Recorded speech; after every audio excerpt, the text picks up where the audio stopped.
Alright, so to set the stage, it's the beginning of summer in the year 2012, and Disney has announced a new show. At this point in time, the majority of the shows are not animated and all kind of fall under the same formula. This isn't to say there wasn't any animated shows, because there was Kick Buttowski, Star Wars The Clone Wars, and some Marvel shows. But if we're being honest, it was mostly males who watched those. Then of course there was the gem of a show, Phineas and Ferb, which is one of the greatest animated shows of all time. But on June 15th of 2012 released the first episode of a show that was very different from the other cartoons on Disney. And this is how it went.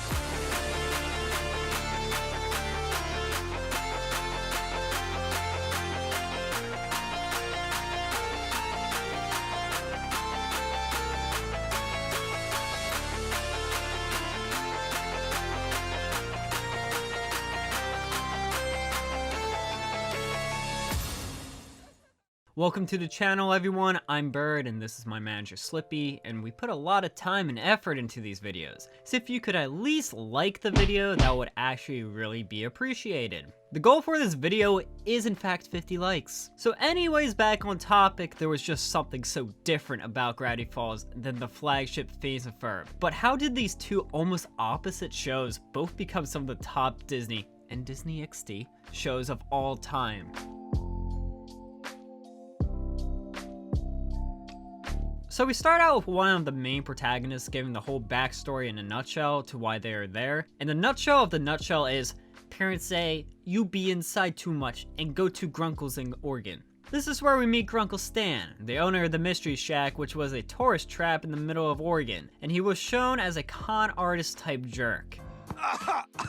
It was worth it. Then we get to know Mabel, who is the twin sister of Dipper and her perfect portrayal of how women play with a man's heart. My name is Mabel, but you can call me the girl of your dreams. I'm joking! Mabel is boy crazy and carefree, while Dipper is skeptical about everyone and everything. For example, Dipper doesn't want to hang up some signs on the woods because he feels like he's being watched. Also, his mosquito bite spelled beware, which is admittedly unsettling. That says be warb.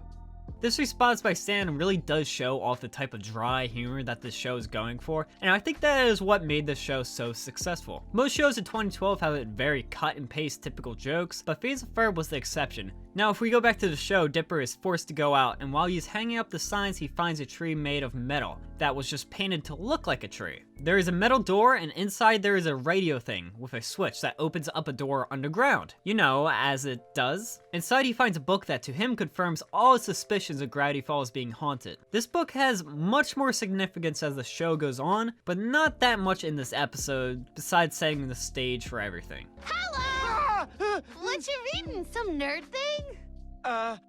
It's nothing. Mabel catches Dipper in the woods looking at the book, and of course she's curious, to which Dipper responds, let's go somewhere private. then continues to go to the only source of people and probably miles, instead of hiding in the woods. But hey, whatever floats their boats, I guess. And back at the Mystery Shack is where this joke is used. Who's that? Well, time to spill the beans. Rope. And this bombshell is dropped. This girl's got a date. Woo woo! Upon meeting Mabel's new love interest, they notice he is, a little off? But hey, you can't judge a boy by his branch that's sticking out of his skull? Mabel's just like that one girl in high school that had a new boyfriend every week. You all know who I'm talking about. That girl that dated that guy, and you knew from the second they started that their relationship just didn't make any sense. This comes apparent when Dipper asks a very good question about Norman. Are you bleeding, Norman? It's jam. Now Dipper isn't buying Norman's jam addiction, so he goes to his new book, hopeful for answers. This is where he finds out Norman is a cramby. Somebody say Crombie? What is that, Crombie? It's not even a word. You're losing your mind. Or zombie. Seuss, who overhears everything, tells Dipper that in order to prove to Maple that Norman isn't who he seems to be, he says he needs proof. So this is where we get an 80s montage of Dipper spying on his sister, but instead just decides to confront her directly. Dipper then tries to show her the zombie page of the book, but accidentally shows a page of gnomes. There's shabam! Oh wait, I'm sorry. Shabam!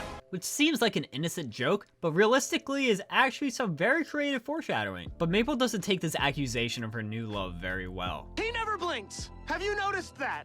Maybe he's blinking when you're blinking. You know, she may be onto something here. Needless to say, she goes on her date even after her brother's warnings. And while Dip was sulking, he was reviewing his footage and discovered something shocking to say the least. Paranoid sometimes and... Wait, what? Dipper then runs and takes a golf cart and gets armed by Seuss, then quickly makes his way to try to save his sister. This is where we cut to Maple's date and how things are getting a little strange. Norman lets her know that there is something I should tell you. This is where we learn that Norman is actually Noman.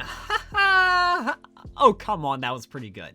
Well, Maple was disappointed as well, only it wasn't my extremely well thought out pun. It was her new boy toy was a bunch of gnomes. See the foreshadowing I was talking about earlier? The lead gnome explains that the gnome kingdom was looking for a queen, and then proposes to Mabel, to which she very politely turns down. They seem pretty chill about the letdown, but kind of do a full 180. We understand. We'll never forget you, Mabel. because we're gonna kidnap you. Huh? Thankfully, Dipper comes in time to save his sister. And also, gnomes are kind of small, so he gets her out pretty easy. But even though, as they are driving away, they think they're in the clear, it becomes very apparent very quickly that that is not the case at all. So we got Noptimus Prime over here. Woohoo!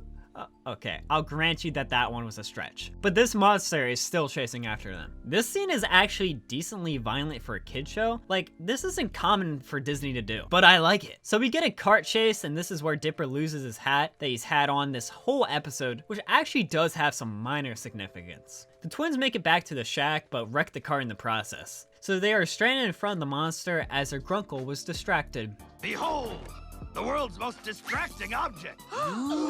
Just try to look away. You can't. But Mabel has a plan though, and tells the gnomes that she agrees to marry them. And when he goes in for a kiss, she picks up a leaf blower that she actually used earlier in the episode and sucks the gnome up, then shoots him back at the monster to destroy the whole thing. So to finish the episode, Grunkle Stan has a weird strand of generosity and lets each of them have one thing for free in the gift shop, and this is where Dipper gets his iconic hat and Maple gets a grappling hook. But this scene has some significance as well, because it shows Stan for the first time having some kind of heart towards the kids. And just like that, the episode is over. If you have any thoughts on this episode or the video in general, please let me know in the comments down below. Also, tell me what show you guys want me to review the pilot of next. Thank you everyone for watching, and please consider leaving a like and subscribing to the channel if you haven't already. And I will see you all in the next one.